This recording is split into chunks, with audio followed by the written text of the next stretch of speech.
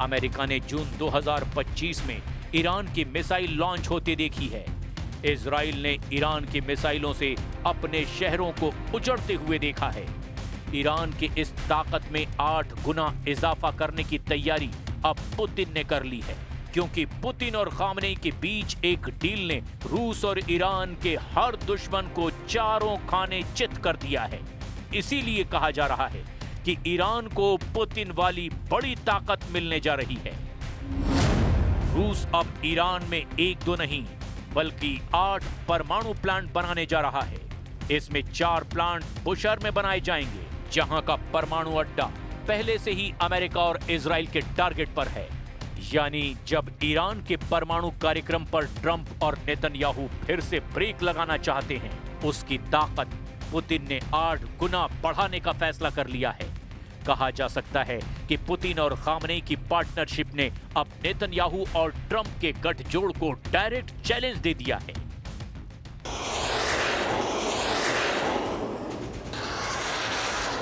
ये खबर इसीलिए भी बहुत बड़ी है क्योंकि जिस वक्त ईरान की मिसाइलों का खौफ पूरे इजराइल में फैला हुआ है, जब ईरान के परमाणु कार्यक्रम की टेंशन में पूरा व्हाइट हाउस घिरा हुआ है, जब पुतिन और खामनेई की परमाणु डील ने ट्रंप और नेतन्याहू को बहुत बुरी तरह से डरा दिया है, वहीं पुतिन के साथ साथ चीन भी अब ट्रंप के लिए एक बहुत बड़ा सिरदर्द बनता जा रहा है।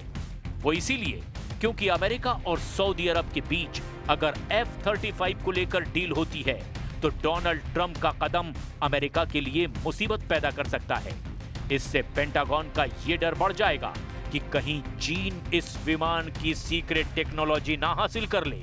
ये डर अमेरिकी अधिकारियों को साफ साफ नजर आ रहा है। चीन और सऊदी अरब के बीच रक्षा संबंध इसकी एक बड़ी वजह बताए जा रहे हैं।